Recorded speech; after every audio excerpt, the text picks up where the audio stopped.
Hello students, एक बार फिर मेरे यूट्यूब चैनल पर आपका स्वागत है। स्टूडेंट, आज हम लोग सीखेंगे क्लास 12 के एक महत्वपूर्ण टॉपिक के बारे में, जिसका नाम है, आप बोर्ड पे देख सकते हैं, प्रतिलोम त्रिकोणमितीय फलन। यानी कि इसमें हम लोग सीखेंगे, जैसे कि क्लास 11 में तो हम लोग सीख चुके हैं कि त्रिकोणमितीय फलन क्या होता है, जैसे sine x, cos x, sec x इत्यादि। लेकिन आज हम लोग सीखेंगे उसके प्रतिलोम के बारे में। प्रतिलोम का अभिप्राय क्या है कि जैसे आप साइन एक्स में x के जगह पे 30 डिग्री रखते हो, आपको प्राप्त होता है 1/2। लेकिन जब हम इसका प्रतिलोम फलन निकाल लेंगे तो उसमें जब 1/2 रखेंगे हमको 30 डिग्री प्राप्त होगा, यानी कि π/6 प्राप्त होगा। यानी ऐसा फलन जो त्रिकोणमितीय फलन के उल्टा काम करे।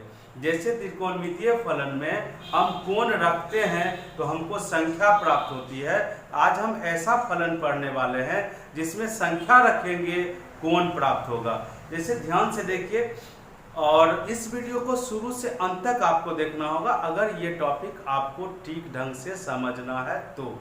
और एक बात मैं और भी बता देना चाहता हूँ कि इस चैनल पे क्लास 12 के मैथमेटिक्स का बहुत ही ज़्यादा कलेक्शन अब हो चुका है।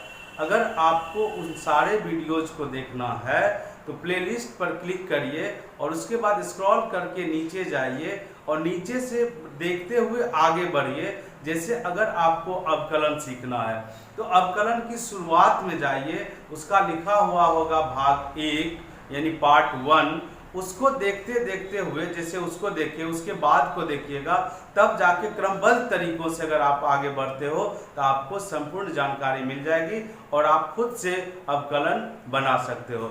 लेकिन आज अभी जो हम लोग करने जा रहे हैं उसका नाम है प्रतिलोम त्रिकोणमितीय फलन। तो हम लोग सबसे पहले ये जाने कि फलन का अगर हम निकालते हैं प्रतिलोम तो क्या होता है। जैसे देखिए, अगर f ऑफ x कोई फलन है तो इसके प्रतिलोम को किस चीज से सूचित करेंगे, ऐसा लिखते हैं। f का पावर -1 के जैसा दिखता है, जबकि वो पावर -1 नहीं है। इसी को कहते हैं fx का प्रतिलोम। fx का प्रतिलोम यानी कि इनवर्स ऑफ fx। ठीक है, अब हम शुरुआत करते हैं इसके लिए। देखिए, एक फलन आपने बढ़िया से देखा था क्लास 11 में और 12 में भी, f r से r f of x equal to sine x। इसके बारे में पूर्णतः आप अवगत हैं। वास्तव में यह फलन क्लास 12 का ही टॉपिक है, फलन का प्रकार। उसमें से इसका कौन सा प्रकार है, ये फलन कौन फलन है, ये है बहुएक अंतःक्षेपी फलन। बहुएक अंतःक्षेपी फलन, जिसको हम लोग कहते हैं 1-1-on-2 फंक्शन। ये 1-1-on-2 नहीं होगा, इसका नाम होगा many-1-in-2 फंक्शन। इसको आप लोगों ने पढ़ा होगा। तो इस फलन का प्रतिलोम यहाँ पे नहीं निकलेगा। प्रतिलोम उसी फलन का निकलता है जो एकैकी होता है और साथ ही साथ आच्छादक होता है। बिना एकैकी आच्छादक फलन का प्रतिलोम नहीं निकलता है। तो हमें इसके ये जो है, इसको हम लोग क्या कहते हैं, प्रभाव क्षेत्र या डोमेन, और इसको जो इस जगह पे आता है उसको सह डोमेन कहते हैं। इसको चेंज करके इस फलन को सबसे पहले हम एकैकी और आच्छादक फलन बनाएंगे। कैसे, इस तरह से देख लीजिए। हम इसके प्रभाव क्षेत्र को थोड़ा सा सीमित कर दे रहे हैं, -π/2 to π/2 ले रहे हैं, और डोमेन को -1 to 1 ले रहे हैं। इस हालात में आपका fx is equal to sine x एक बन चुका है एकीकी आच्छादक फलन, यानी कि 1/1 फंक्शन, और तब जाकर के इसका प्रतिलोम संभव होगा। पहले हम लोग ये डिस्कस करें कि संभव कब होता है प्रतिलोम। जब f(x) is equal to sine x ऐसा फलन है जो परिभाषित है -π/2 से π/2, यह इसका प्रभाव क्षेत्र है यानी डोमेन है, और यह सडोमेन है, तब यह फलन आपका एकीकी आच्छादक फलन है, और तब इसका जो इन्वर्स यानी प्रतिलोम परिभाषित होगा उल्टा। आप याद रखो कि अगर कोई फलन a से समुच्च b में परिभाषित है तो उसका प्रतिलोम जो होता है वो परिभाषित होता है समुच्च b से समुच्च a में। तो आज आपका इसका जो प्रतिलोम परिभाषित होगा वो इस समुच्च से इसमें, यानी इसको लिखेंगे f इनवर्स फ्रॉम, यानी कहां से, -1 से लेकर के ये जो ये प्रांत आपको यानी कि डोमेन मिलेगा जिसको कहते हैं रेंज भी यहाँ पे, वो -π/2 से π/2, और यहाँ कॉमा डाल करके इसके प्रतिलोम को संकेत में लिखते हैं पावर -1, जबकि ये पावर नहीं है, सिर्फ इसके प्रतिलोम को प्रदर्शित करने का एक तरीका है। f इनवर्स x बराबर होगा साइन, और यहाँ पावर -1 के जैसा लिखते हैं, लेकिन वो पावर -1 नहीं है, सिर्फ एक संकेत है, सिंबल है, और इसको पढ़ते हैं साइन इनवर्स x, यानी साइन x का ये प्रतिलोम है, इसको बोलते हैं साइन इनवर्स x। यानी कि आप स्टूडेंट देखो कि साइन इनवर्स x को परिभाषित होने के लिए हमें डोमेन को होना चाहिए -1 से 1, और रेंज जिसको परिसर कहते हैं, परिसर को होना चाहिए -π/2 से π/2, तभी आपका साइन इनवर्स x का अस्तित्व होगा, यानी साइन इनवर्स x परिभाषित होगा, अदरवाइज साइन इनवर्स x परिभाषित नहीं होगा। इसी प्रकार अगर हमें दूसरा त्रिकोणमितीय फलन का प्रतिलोम निकालना हो तो निकालेंगे। खास बात होगी वहां पे उसका प्रांत को याद रखना होगा और उसके परिसर या प्रास को भी याद रखना होगा। मैं बता चुका हूं, फिर भी एक बार बता दूं कि ये जो साइन इनवर्स हम लिखते हैं ये आपका ऐसा नहीं है कि साइन x का पावर -1, ऐसा नहीं है। सिर्फ ये आपको सोचना है, यह एक सिर्फ और सिर्फ संकेत है, सिंबल है प्रतिलोम फलन को दिखाने के लिए, ठीक है। यानी कि ये जो लिखते हैं यह सिर्फ साइन x का प्रतिलोम दिखाने के लिए है, इसका पावर से कोई लेना देना नहीं है। अब देख लीजिए, इसी तरह से अन्य जो भी त्रिकोणमितीय फलन है उसके प्रतिलोम के बारे में हमको देखना होगा, उसके प्रांत, इसको क्या कहते हैं बाबू, प्रांत, ये याद रखना होगा, प्रांत, और इस चीज को कहते हैं परास या परिसर, आपको इसे भी याद रखना होगा। जस्ट उल्टा है, इस फलन में हम संख्या रखेंगे और उत्पन्न होगा यानी परिणाम आएगा हमें कोई ना कोई कोण। जैसे अगर हम साइन इनवर्स में x के जगह पे 1/2 रखेंगे, इसका मान कोई ना कोई कोण आएगा। कौन सा कोण आएगा? तो जस्ट आप उल्टा सोच लो कि साइन थीटा में थीटा के जगह पे कौन सा कोण रखते थे कि उसका मान 1/2 प्राप्त होता था। तब आपको ज्ञात हो जाएगा कि साइन थीटा में अगर थीटा के जगह पर 30 डिग्री यानी π/6 रखते थे तब उसका मान 1/2 आता था। इसीलिए आज उल्टा सोचेंगे कि पहले π/6 रखते थे 1/2 आता था, आज उसके प्रतिलोम में 1/2 रखेंगे, उसका मान π/6 प्राप्त होगा। यानी कि अगर साइन इनवर्स 1/2 का मान कोई पूछे, आपको बताना होगा π/6। इसी तरह से अगर साइन इनवर्स में √3/2 रखेंगे, तब इसका मान भी कोई ना कोई कोण आएगा, और वो कोण आएगा आपको 60 डिग्री, यानी कि π/3। तो जस्ट आप इस तरह से इसको ध्यान दो कि त्रिकोणमितीय प्रतिलोम त्रिकोणमितीय फलन ऐसा फलन होता है जिसमें हम संख्या रखते हैं तो उसका संगत कोण प्राप्त होता था, लेकिन त्रिकोणमितीय फलन में हम कोण का मान रखते थे और हमें संख्या का मान प्राप्त होता था। तो जस्ट उल्टा है, इसलिए इसको हम लोग प्रतिलोम त्रिकोणमितीय फलन के नाम से जानते हैं। चलिए, अब त्रिकोणमितीय फलन थे 6, sine, cos, tan, cot, cosec और सेक। तो सभी का प्रतिलोम किस तरह से लिखते हैं, उसका प्रांत क्या होता है, उसका परिसर क्या होता है, उसके बारे में हम लोग सीखेंगे। तो देखिए, इस कॉलम में हम लिखेंगे ITF यानी inverse trigonometric function. Inverse trigonometric function इस कॉलम में लिखेंगे उस त्रिकोणमितीय प्रतिलोम त्रिकोणमितीय फलन का प्रांत, और इसमें लिखेंगे परिसर, जिसके लिए उसका परिभाषा संभव है, वो परिभाषित है। तो सबसे पहले हम लिखेंगे साइन इनवर्स x।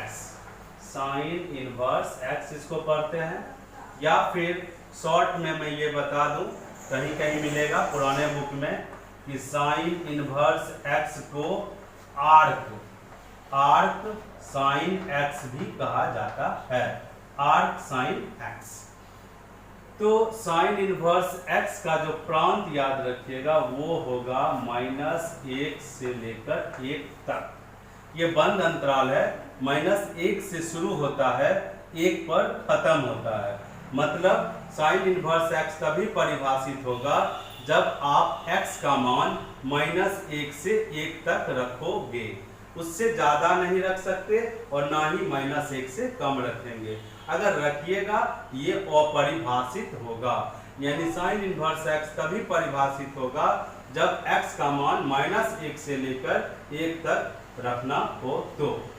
और इस तरह से इसका जो परिसर होगा वो होगा -π/2 से लेकर के π/2 तक, यानी -90 डिग्री से लेकर +90 डिग्री तक साइन इनवर्स x का मान आएगा। उससे ज़्यादा नहीं आएगा और ना ही -π/2 से कम। ये रेंज हो गया, या यूँ कहें यह प्रतिलोम त्रिकोणमितीय फलन का औकात हो गया कि साइन इनवर्स x का मान कभी भी 90 से ज़्यादा नहीं होगा और ना ही -90 से कम। उसी तरह से अगले त्रिकोणमितीय फलन के बारे में हम लोग अभी देखेंगे, कॉस इनवर्स x। तो कॉस इनवर्स x भी परिभाषित होगा -1 से लेकर के 1 तक के लिए, और इसका परिसर यानी परास यानी रेंज होगा 0 से लेकर के π तक, यानी 0 से लेकर 180 तक लेंगे इसका परिसर। तीसरा tan inverse x। tan inverse x, इसका जो प्रांत होगा वो कोई भी वास्तविक संख्या इसमें रखा जा सकता है, सभी वास्तविक संख्या के लिए ये परिभाषित होता है। तो ये r कह सकते हैं या फिर कह सकते हैं -∞ से +∞ तक इसका प्रांत होगा। लेकिन प्रास जो होगा इसका वो होगा खुला अंतराल -π/2 से लेकर के π/2 तक। आपको ये सारा परिसर याद रखना होगा, ऐसे मैं तरीका भी बता दूंगा याद रखने का। उसके बाद बारी आती है cosec inverse x। Cosec inverse x, तो कॉसेक इनवर्स x का जो प्रांत हम लेंगे वो लेंगे माइनस इन्फिनिटी से -1 तक यूनियन 1 से लेकर इन्फिनिटी। ये होगा कॉसेक इनवर्स x के डोमेन यानी प्रांत।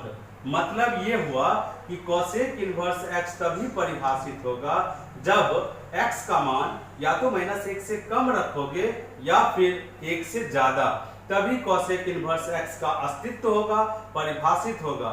1 से ज्यादा रखना है कभी भी या तो -1 से कम। ये आपको याद रख सकते हो जिस तरह से कॉसेक थीटा का मान हमेशा आपको 1 से ज्यादा आता है या -1 से कम, तो उससे इसका डोमेन याद रखा जा सकता है। रही बात इसके परिसर यानी रेंज यानी प्रास की, तो इसका लेना है -π/2 से लेकर π/2 तक और 0 को छोड़ करके, 0 नहीं आएगा इसका मान करना, 0 को छोड़ करके। ये था आपका चौथा। पांचवा लेंगे सेक इनवर्स x, यानी ये सेक का प्रतिलोम है तो सेक इनवर्स x, और सेक इनवर्स x का भी प्रांत होगा -इन्फिनिटी से -1 यूनियन 1 to इन्फिनिटी। आप इसे इस वीडियो को पॉज करके इसको कॉपी में लिख लीजिए या स्क्रीनशॉट ले लीजिए और उसको याद रखिए। सेक इनवर्स x का जो परिसर होगा वो होगा 0 से पाई एक्सेप्ट यानी छोड़ करके π/2, यानी इसका मान 90 डिग्री कभी नहीं लेंगे, 90 डिग्री इसका मान कभी नहीं लेंगे। और आपका जो अंतिम प्रतिलोम त्रिकोणमितीय फलन है वो है कॉट इनवर्स x, मतलब ये कॉट का प्रतिलोम फलन है और इसका जो प्रांत होगा वो भी जस्ट tan इनवर्स x के जैसा होगा r, यानी कोई भी वास्तविक संख्या, यानी इसको लिख सकते हैं -इन्फिनिटी से +, और इसका जो परिसर होगा वो 0 से पाई होगा, 0 से पाई लेकिन खुला। तो स्टूडेंट ये था आपका 6 प्रतिलोम त्रिकोणमितीय फलन, उसका प्रांत, उसका परिसर। आपको याद रखना होगा सभी के प्रांत के बारे में और सभी के परिसर के बारे में। तो रही बात प्रांत के बारे में, थोड़ा सा देख लीजिए, आपको अनुमान मिल जाएगा। हम ग्रुप कर देते हैं, जैसे साइन इनवर्स और कॉस इनवर्स का प्रांत एक ही जैसा है, ठीक। उसी के जैसा जब साइन इनवर्स कॉस इनवर्स का प्रांत एक जैसा है तो कॉसेक इनवर्स और सेक इनवर्स का भी प्रांत देखिए एक ही जैसा है। ये दूसरा कैटेगरी हुआ। और टेन इनवर्स कॉट इनवर्स की रखने की जरूरत नहीं है क्योंकि टेन इनवर्स का भी कोई भी वास्तविक संख्या है और कॉट इनवर्स का भी कोई भी वास्तविक संख्या है। आपको याद रह जाएगा कि टेन इनवर्स और कॉट इनवर्स x का प्रांत जो है एक जैसा है। रही बात आपको परिसर कैसे याद रखना है, यानी परास कैसे याद रखना है, ध्यान से देखिए। 3 बार इसमें 3 बार आया है -π/2 से π/2 और 3 बार आया है 0 से पाई, ठीक है। 3 बार आया है -90 से +90 और 3 बार आया है 0 से 180 डिग्री। कैसे, आप ध्यान से देख लीजिए। आपको कैटेगरी याद रखना है। पहला कैटेगरी में आपको रखना चाहिए साइन इनवर्स को, टैन इनवर्स को और कॉसेक इनवर्स को। इसका प्रांत जो है वो -π/2 से π/2, आप देख लो, यहाँ फिर यहाँ और फिर यहाँ। ये थोड़ा सा परिवर्तन है, वो तो याद रह जाएगा। यानी एक कैटेगरी में आपका आएगा sign inverse, tan inverse, cosec inverse, जिसका जो परिसर है वो -π/2 से π/2 है। यानी इसका मान धनात्मक भी होता है, ऋणात्मक भी, क्योंकि इसका मान जाएगा आपका -90 डिग्री से लेकर के +90 डिग्री तक। और दूसरा ग्रुप आप बना लीजिए कॉस इनवर्स एक्स, और फिर कॉस से तो बन जाएगा आपका सेक इनवर्स एक्स, और एक बनेगा कॉट इनवर्स एक्स। तो इसका जो परिसर होगा रेंज, वो याद रखिए 0 से पाई की कैटेगरी में। तो 0 से पाई में, हाँ एक बात अलग है कि यहाँ पर बंद अंतराल होता है, यहाँ पे खुला अंतराल, उतना याद रह जाएगा, उतना आप मैनेज कर लोगे। सिर्फ आपको 2 कैटेगरी याद रखना है, एक में sine inverse, tan inverse, cosec inverse आएगा, और दूसरा में cos inverse, sec inverse, cot inverse आएगा, जिसको 0 से पाई कहोगे। इस तरह से जब तक आपको याद नहीं होगा, क्वेश्चन बनाने में दिक्कतें आएगी। ठीक है, अब देखिए आगे इसका क्या करना है।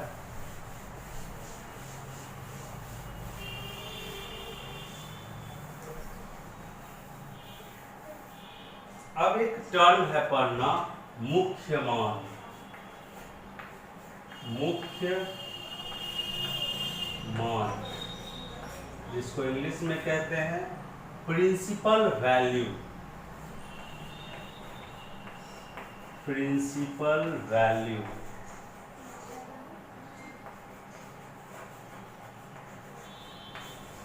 सवाल है मुख्य मान किसे कहते हैं, तो सुनिए बढ़िया से कि किसी प्रतिलोम त्रिकोणमितीय फलन का मान, किसी प्रतिलोम त्रिकोणमितीय फलन का मान यदि उसके परिसर के बीच वाला आता है तो उसे हम मुख्य मान कहते हैं।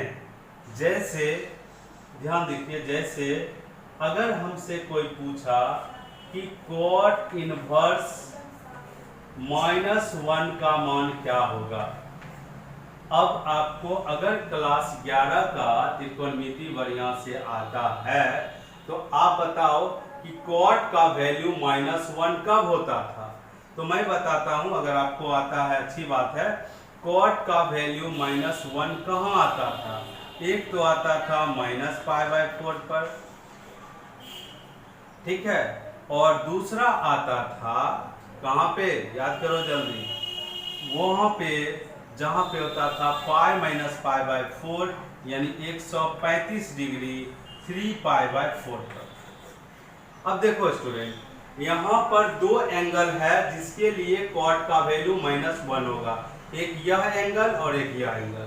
लेकिन आपको जानना होगा कि कॉट इनवर्स का जो परिसर हम लोगों ने अभी पढ़ा वो 0 से पाई होता है। यानी ये याद रखना होगा आपको कि कॉट इनवर्स का वैल्यू कभी भी ऋणात्मक नहीं होता है। कॉट इनवर्स का वैल्यू कभी भी ऋणात्मक नहीं होता। कॉट इनवर्स का उसी तरह से सेक इनवर्स का और उसी तरह से कॉस इनवर्स का तो ऋणात्मक होता ही नहीं। तो हमें 0 से लेकर 180 के बीच का कोण बोलना है, ये नहीं होगा, ये नहीं होगा, तब ये होगा 135 डिग्री। इसका आंसर आएगा 3π/4, यानी कि कॉट इनवर्स -1 का जो प्रिंसिपल वैल्यू होगा, मुख्य मान होगा, वो 3π/4 होगा। कोई दिक्कत नहीं है। जिस तरह से आप डायरेक्ट कॉट 3π/4 का मान क्लास 11 के हिसाब से याद रखे हैं -1, तो उसी प्रकार कॉट में इनवर्स में अगर -1 रखते हैं, इसीलिए मान आता है 3π/4। जैसा कि मैंने बताया स्टूडेंट कि जो प्रतिलोम त्रिकोणमितीय फलन है वो जस्ट उल्टा काम करता है। प्रारंभिक फलन में हम कोण का मान रखते थे, संख्या प्राप्त होती थी, लेकिन प्रतिलोम त्रिकोणमितीय फलन में हम संख्या रखेंगे तो कोण प्राप्त होगा। अब कुछ और प्रिंसिपल वैल्यू को हम लोग देख लेते हैं ताकि ज्ञान और बढ़े, समझ में आसानी से आए। जैसे देख लीजिए, कॉस इनवर्स 1/2 का मान कितना होगा। कॉस इनवर्स 1/2 का मान कितना होगा, जल्दी सोचिए और फिर हम बोलेंगे उसे मिलाइए कि आपका मिला कि नहीं। तो कॉस इनवर्स 1/2 का मान होगा π/3। क्यों होगा π/3? क्योंकि cos 60 डिग्री का मान होता है 1/2, इसीलिए cos इनवर्स 1/2 का मान होगा π/3। उसी के जैसा एक और एग्जांपल हम ले लेते हैं, tan इनवर्स 1। आपको याद होना चाहिए कि tan इनवर्स का मान होता है -π/2 से लेकर के π/2 तक, यानी कि tan इनवर्स 1 का मान इसी के बीच वाला कोई ना कोई कोण होगा, तो tan इनवर्स 1 का मान होगा 45 डिग्री, यानी कि π/4। तो अगर tan इनवर्स -1 चाहिए तो -90 से लेकर के +90 के बीच में आपको देखना होगा कि tan इनवर्स यानी tan का वैल्यू कहाँ पे -1 होता है, वो होता है -45 डिग्री पर, इसलिए इसका जो मान होगा -π/4। इस तरह से स्टूडेंट हम किसी का भी मुख्य मान निकाल सकते हैं। एक और एग्जांपल आपको मैं बता दूं, cot इनवर्स -√3। हाँ, आपको 11वां का त्रिकोणमिति बढ़िया से आना चाहिए। अब cot में 0 से लेकर के 180 तक cot इनवर्स का मान होता है, 0 से लेकर के 180 तक होता है इसका मान। अब cot इनवर्स अगर -√3 आपको चाहिए तो 0 से लेकर के 180 तक में कोई एक एंगल होगा जिसके लिए ये मान होगा। अब सोच करके बताइए कि 0 से लेकर के 180 में कौन सा ऐसा कोण होता है जिसका मान -√3 होगा cot के लिए। तो स्पष्ट प्रथम चतुर्थांश में तो नहीं होगा, हमको दूसरे चतुर्थांश में जाना होगा, और दूसरे चतुर्थांश में हम जाएंगे π-π/6 करके। इन π-π/6 होगा 5π/6 तो cot इनवर्स -√3 का वैल्यू होगा आपको 5π/6। यहाँ तक उम्मीद करते हैं आपको समझ में आ गई होगी बात। यानी अभी तक हम लोगों ने देखा कि प्रतिलोम त्रिकोणमितीय फलन के मुख्य मान क्या होते हैं, उसका प्रांत क्या होते हैं, उसका परिसर कहाँ से कहाँ तक होता है, और किसी भी प्रतिलोम त्रिकोणमितीय फलन का प्रिंसिपल वैल्यू निकालना। अब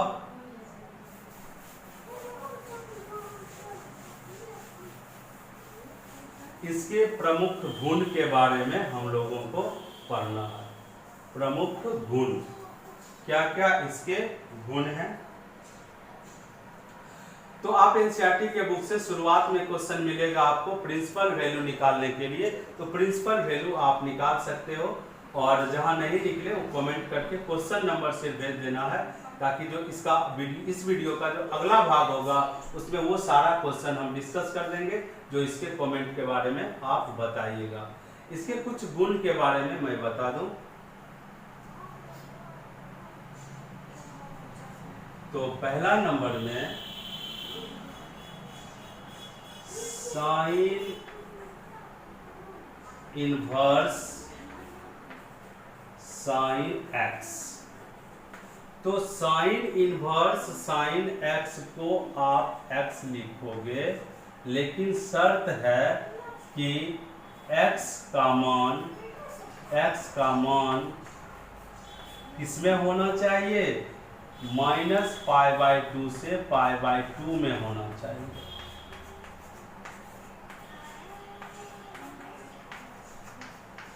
तभी आप लिख सकते हो इस प्रॉपर्टी को। ये उसी तरह से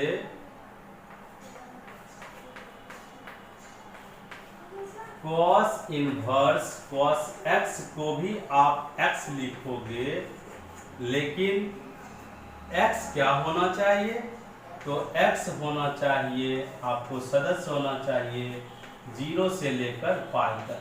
मतलब यूं कहें कि cos इनवर्स है ना, तो cos इनवर्स का जो परिसर होता है 0 से π तक, वही यहाँ x होगा, तभी हम लिखेंगे।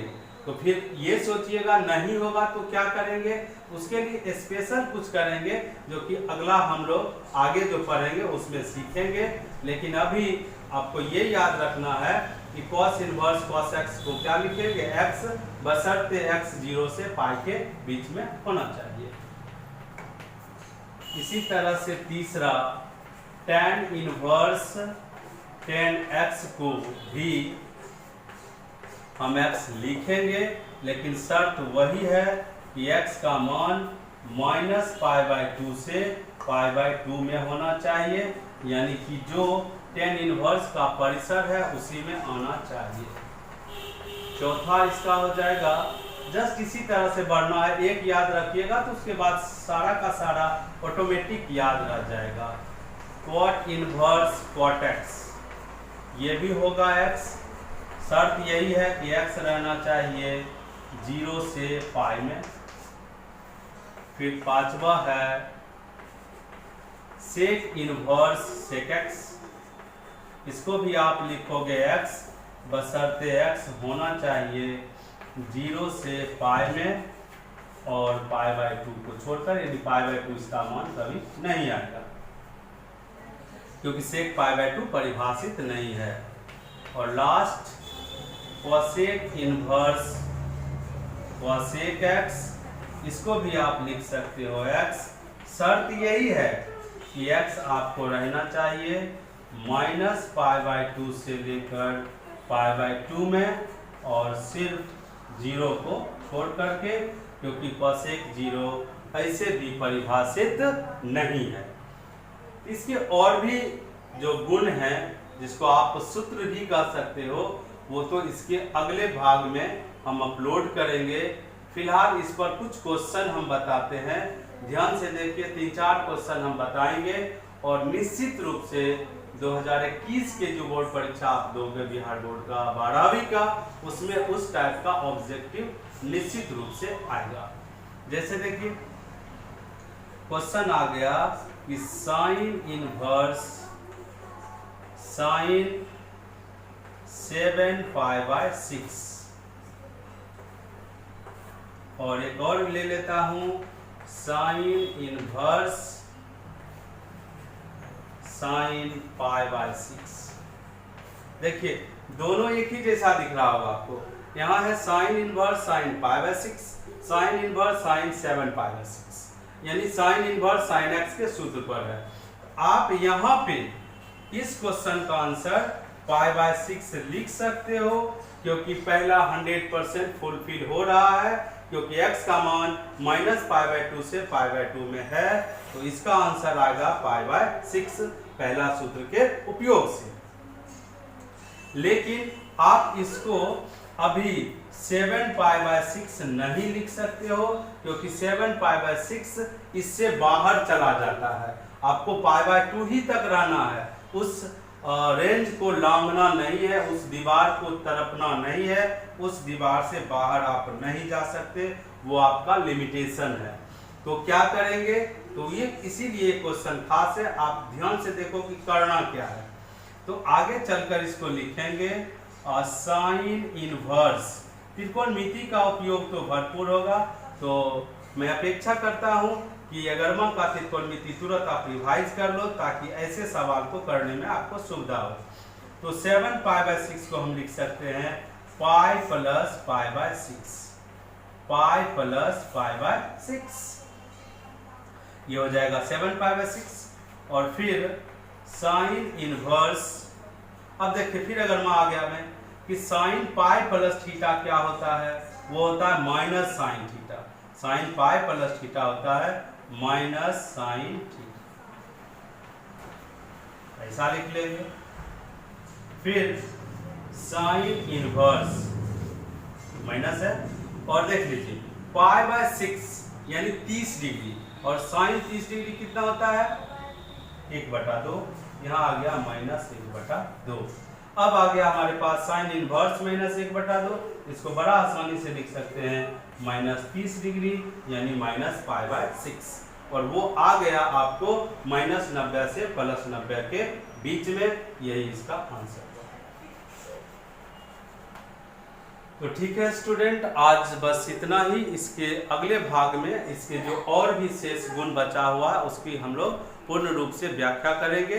तो अगर आप इस चैनल पे नए हो तो चैनल को जरूर सब्सक्राइब करके बेल आइकन को प्रेस कर दो, ताकि जैसे ही मैं दूसरा भाग अपलोड करूंगा उसका नोटिफिकेशन आपको मिल जाएगा।